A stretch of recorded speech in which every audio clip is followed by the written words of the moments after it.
नमस्कार home cooking च्यानलमा हजुरहरू सबैलाई स्वागत छ। आज चाहिँ मैले कालो चनाको रेसिपी लिएर आएको छु र फर्स्टमा चाहिँ मैले लिएको छु कालो चना।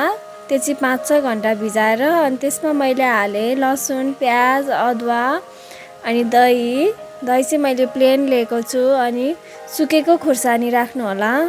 सबैलाई राम्ररी मिक्स गर्नु होला र यसपछि मिक्सरमा एड गर्नु होला। मिक्सरमा पिसिसकेपछि चाहिँ मैले एउटा भाँडामा खनाइसकेको छु। यो मजाले मसिनो भइसकेको छ। हजुरलाई दही कम लाग्यो भने हजुरले एड गर्न सक्नुहुन्छ। मैले चाहिँ अर्को त्यही मिक्सरमा प्याज हाले अनि लसुन र अदुवाको पेस्ट अनि गोलभेडा, सुकेको खुर्सानी, थोरै पानी हालेर प्युरी बनाइसकेको छु। अनि कराई लिनु होला, त्यसमा चाहिँ घिउ एड गर्नुस्। घिउ हल्का तातिसकेपछि जिरा एड गर्नु होला।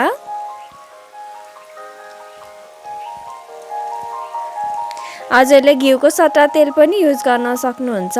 अनि मङ्ग्रेल लिनु होला। मङ्ग्रेल चाहिँ कालो जिरा हो।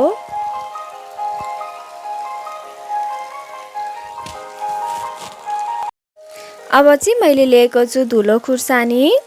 यो चाहिँ कलरको लागि लिएको छु। हजुरलाई पिरो कतिको खानुहुन्छ त्यो हजुरले थप गर्न सक्नुहुन्छ। धेरै मनपर्छ भने धेरै हाल्नु होला। यो चाहिँ अलिकति कलरको लागि पनि हो मैले एड गरेको चाहिँ।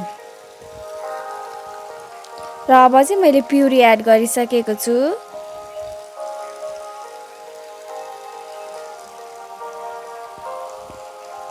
मैले चाहिँ मिक्सरमा थोरै प्युरी अझै रहेको थियो, त्यसमा पानी हालेर पनि थोरै एड गरेँ। हाम्रो प्युरी पाकिसकेपछि चाहिँ प्युरीबाट आफै तेल छुट्न थाल्छ, घिउ छुट्न थाल्छ, चिल्लोहरू माथि माथि आउन थाल्छ। हजुरले याद गर्नु होला। अब चाहिँ मैले नुन हालेँ। नुन चाहिँ स्वाद अनुसार हाल्नु होला। अनि जिराको पाउडर,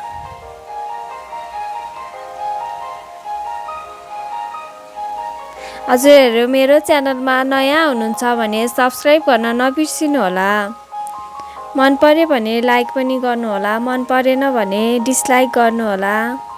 केही कमजोरी भयो भने कमेन्टमा भन्न सक्नुहुन्छ है।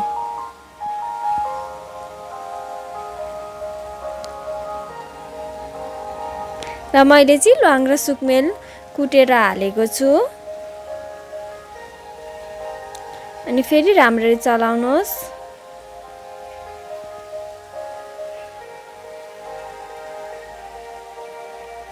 र अब मैले लिएको छु प्लेन दही। दही हाल्दा चाहिँ लो मिडियममा हाल्नु होला। ग्यासको फ्लेम लो पार्नु होला।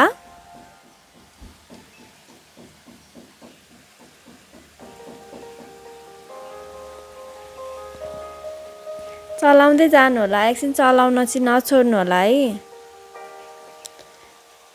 अब यो अघिको चानाकोमा चाहिँ मैले नुन हालेँ, बेसार हालेँ, मसला हालेँ अनि धनियाँको पत्ता हालेको छु।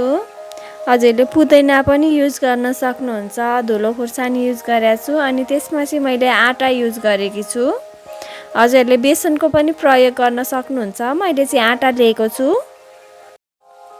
यसलाई चाहिँ सबैलाई मजाले मिक्स गर्नु होला है। आटा पुगेन भने हजुरले एड गर्न सक्नुहुन्छ। हेर्नुहोस् त हाम्रो यो मसलाले पनि अब घिउहरू छोड्न थालिसकेको छ कराईबाट। यो मजाले पाकिसकेपछि छोड्छ। अब चाहिँ मैले पानी एड गरेको छु।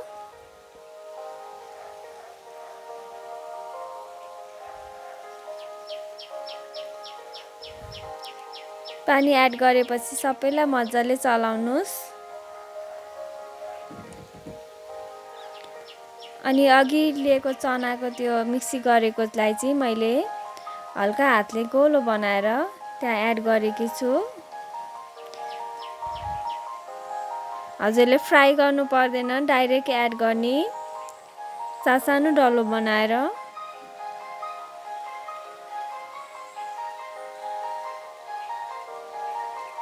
थोरै थोरै गर्दै एड गर्दै जानुहोस्। र एकछिनको लागि मैले चाहिँ छोपिदिँदैछु।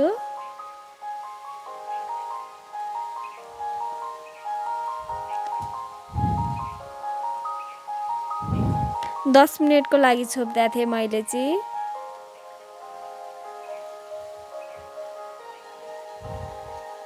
फेरि पनि म एकछिन चाहिँ पकाउँछु।